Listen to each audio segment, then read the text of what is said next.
Hello everyone, दोस्तों मैं अरुण शर्मा। आप देख रहे हैं द सोर्स। दोस्तों इस वीडियो में बात करने वाले हैं कि इंडिया नाम का जो गठबंधन है, क्या ये मोदी जी की हैट्रिक को इस बार रोक पाएगा, क्योंकि इन्होंने गठबंधन तो बनाया है और वो जोड़ तोड़ में लगे हुए हैं। दोस्तों अगर आप वीडियो पे पहली बार है तो सब्सक्राइब करके जुड़ सकते हैं, ताकि आने वाली सभी डिबेट आपको टाइम से मिलेगी। दोस्तों आज का हमारा टॉपिक है कि इंडिया जो गठबंधन है जो और एनडीए सरकार है, बीजेपी सरकार है, इन दोनों में इस बार 2024 का जो महासंग्राम होने वाला है उसमें किसकी क्या तैयारी नजर आ रही है, और क्या मोदी सरकार तीसरी बार अपनी हैट्रिक निकाल पाएगी, और क्या इंडिया नाम का जो गठबंधन है क्या इसको इस बार मोदी सरकार को रोकने में कामयाब होगा। दोस्तों बात करते हैं मोदी सरकार के बारे में कि मोदी सरकार की अगर बात करें तो उनका दल वैसे भी उनसे ज्यादा है, 38 दल उनके पास हैं। और मोदी सरकार की बात करें तो इस बार उनके पास अच्छे नेताओं का जमावड़ा है, और वो इस बार की विक्ट्री लेने में भी उनके चांस देखे जा सकते हैं, क्योंकि इस बार अगर मीडिया की बात करें, सोशल मीडिया की बात करें और इंटरनेशनल दर्जे की बात करें, जो मोदी जी का जो कद बढ़ा है उसका पार्टी को काफी फर्क पड़ रहा है, और पार्टी में जनता में मोदी जी का रुख देखा जा सकता है।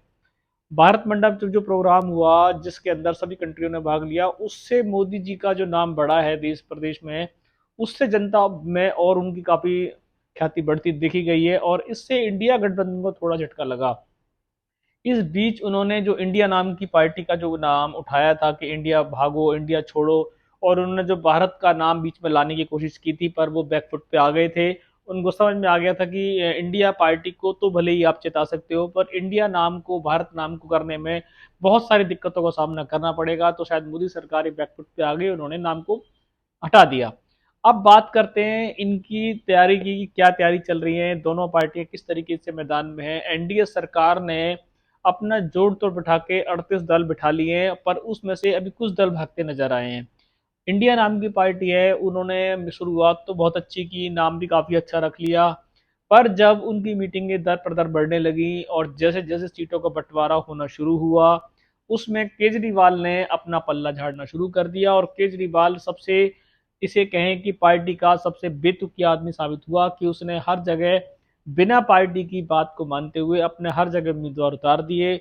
इससे एक खेमा तो इनका ही बिगड़ गया। अब बात कर लेते हैं कांग्रेस सरकार की। इसमें जो कांग्रेस सरकार अहम भूमिका निभा रही है, उसको जब सर्वे हुए उसको ये लगा कि 3 प्रदेशों में सरकार उनकी बनती नजर आ रही है, छत्तीसगढ़, राजस्थान और मध्य प्रदेश। तो इससे कांग्रेस को लगा कि शायद हमने गठबंधन गलत कर लिया और हमें तो वैसी सरकार हम निकाल जाएंगे। तो उन्होंने भी अपनी आगे पीछे की बातें छोड़ दी। पंजाब हो, दिल्ली हो और मध्य प्रदेश, तो उन्होंने भी, कांग्रेस कांग्रेस ने भी अदर पार्टीज को डिनाई कर दिया और अपने अपने उम्मीदवारों की लिस्ट जारी कर दी। अब बची ममता बनर्जी। ममता बनर्जी से कुछ दिनों से इनकी रूबरू सही नहीं चल रही थी, और उनके अंदर चौधरी जो उनके प्रवक्ता हैं, उन्होंने ममता बनर्जी को आड़े हाथ ले लिया। किसी भी तरीके से गठबंधन एक तरीके से हिला हुआ है। कोई भी गठबंधन में एक दूसरे की बात को नहीं तैयार कर रहा। फिलहाल इन्होंने एकजुट रैली भोपाल में करने की कोशिश की थी, पर वो जो रैली होने वाली थी वो कमलनाथ के चलते वो रैली भी रद्द हो गई।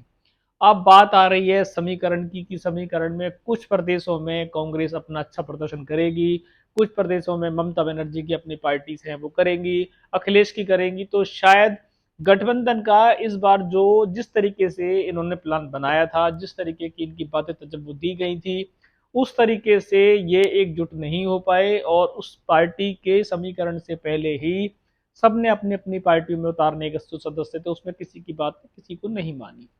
मोदी गवर्नमेंट को देखा जाए तो वैसे तो कुछ प्रदेशों में अगर इनका गठबंधन थोड़ा बहुत भी रहा तो शायद फर्क पड़ेगा, पर जो इस बार मोदी फैक्टर जो बता रहे हैं चल रहा है, कुछ प्रदेशों में मोदी फैक्टर भी काम नहीं करेगा, चाहे मोदी जी कितने ही हाथ हिला लें। जो ग्राउंड जीरो की बातें आती है, और कुछ एरियो में ये जो गठबंधन इन्होंने किया है, इस गठबंधन का एनडीए सरकार को हरजाना झेलना पड़ेगा, और कुछ एरियो में इनके बिल्कुल इनकी सरकार के बंदे नजर आएंगे।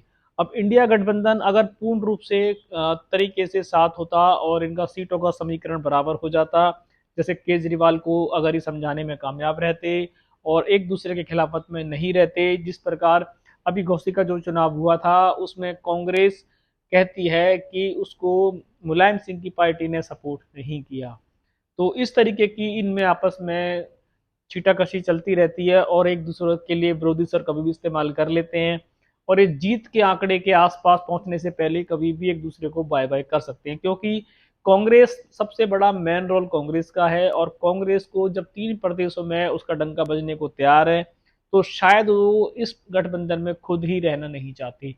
अब बात कर लेते हैं शरद पवार की, जाने माने नेता। वो इसको अच्छी तरीके से लीड करने की कोशिश कर रहे थे, पर उनका जो भतीजा है उन्होंने उसकी पार्टी को ऑलरेडी डिस्टर्ब किया हुआ है, जिसके चलते शरद पवार भी इंडिया नाम की पार्टी में कुछ टाइम के लिए आते हैं, पर एक तरीके से बस नाम का गठबंधन आप इसे कह सकते हैं। और इनकी अभी तक की जिस प्रकार से एनडीए सरकार ने मेगा रैली अपनी हर प्रदेश में करनी शुरू कर दी है, इस तरीके से हर पार्टी अपनी अपनी रैली कर रही है। गठबंधन के नाम से इनकी रैली अभी तक किसी भी प्रदेश में नहीं हुई है। तो उस तरीके से मोदी फैक्टर पे इस गठबंधन का कोई ज्यादा फोकस पड़ने वाला नहीं है और 2024 में शायद कुछ दिक्कतें आ सकती हैं, पर ये विक्ट्री को रोकने में नाकामयाब रहेंगे, जो ग्राउंड जीरो कहता है। अगर फिर भी ये आए दिन मोदी सरकार को लताड़ लगाते हैं, मोदी सरकार इनको लताड़ लगाती है और एक दूसरे को घिराव करते हैं, इस पे सबसे बड़ा जो मोदी फैक्टर काम करने वाला है, जो इन्होंने इस बार मास्टर स्ट्रोक छोड़ दिया है, महिला आरक्षण बिल, इसके नीचे ये दब जाएंगे, क्योंकि बीजेपी सरकार ने ये पहले से ही प्लान बना के रखा हुआ था कि हम जनता को लुभाने के लिए कोई ना कोई समीकरण देंगे। और जैसे ही उन्होंने महिला आरक्षण, चाहे वो लागू हो या ना हो, उसमें 2026 2024 काफी सारे दिक्कतों का सामना करना पड़ेगा, पर जनता को इन्होंने जो लॉलीपॉप दे दी, उस लॉलीपॉप से एनडीए सरकार को कहीं कोई घाटा नहीं हुआ, बल्कि इनको ही विरोधाभास झेलना पड़ा, क्योंकि इन्होंने एक कोटे पे कोटा ओबीसी जो मांग की, उससे जनता राजी नहीं थी। और एनडीए सरकार इस चुनावी मुद्दे को बनाने में बहुत अच्छी तरीके से कामयाब रही। अगर ये उस मुद्दे के साथ कुछ अपनी अच्छी रैली कर जाते, कुछ अपना रोल अच्छा प्ले कर जाते, गठबंधन में थोड़ी सी पावर डालते, तो शायद गठबंधन एनडीए सरकार के सामने कुछ खड़े होने की कवायद रखता। पर ना तो ये मोदी के फैक्टर के सामने खड़े होने की कवायद रख रहे हैं, ना ये खुद अपनी सीटों को लेके जब वो दे रहे हैं, ना इनके पास कुछ अपना अभी तक इन्होंने एजेंडा पब्लिक में डाला है जिससे पब्लिक इनकी ओर जुड़े। सिर्फ गठबंधन बनाने से कुछ नहीं होगा, गठबंधन बल्कि इन्होंने जो नाम रखा इंडिया नाम की पार्टी, उसका तो कम से कम इनको उद्देश्य पूरा करना चाहिए और किसी भी कंडीशन में एनडीए सरकार के सामने आना चाहिए। फिलहाल ग्राउंड जीरो की जितनी पब्लिक से बात हुई, वो कुछ लोग चाहते हैं कि मोदी जी आए, कुछ लोग चाहते हैं मोदी जी ना आए, तो वो मिला जुला समीकरण है। पर इंडिया नाम के गठबंधन का फिलहाल एनडीए सरकार पे कोई ज्यादा फोकस नजर नहीं आ रहा है और वो इनकी विक्ट्री में शायद कुछ अच्छा रोल प्ले नहीं कर पाएंगे, कुछ एरियो में शायद वो टक्कर देंगे। दोस्तों, फिलहाल जो ग्राउंड जीरो पे मोदी फैक्टर की हैट्रिक रोकने के लिए जो इनका प्लान चल रहा था, उसमें ये संपूर्ण रूप से कामयाब नहीं नजर आ रहे, क्योंकि इनमें गुटबाजी देखी जा सकती है सीटों को लेके और इनमें अभी मतभेद जारी हैं और कोई भी किस तरीके से इन्होंने कोई ऐसा पार्ट नहीं किया है जिससे कि जनता में इनकी कुछ अभी डिमांड बढ़े। तो फिलहाल अभी ये ना और हाँ के बीच में फंसे रह जाएंगे, गठबंधन होता है तब भी, नहीं रहता है तब भी, इंडिया नाम की पार्टी जैसा रोल प्ले कर रही है वैसा ही करेगी और एनडीए सरकार दलों के साथ बढ़ती बढ़त में नजर आ रही है। इस पे कुछ भी अपडेट रहेगा हम आपको बताएंगे। अगर आप चैनल में पहली बार है तो जुड़ सकते हैं, ताकि आने वाली सभी डिबेट आपको टाइम से मिलेंगी। मैं अरुण शर्मा दासोच इसी चैनल पर मिलूंगा आपको। तब तक अपना ध्यान रखें। नमस्कार दोस्तों।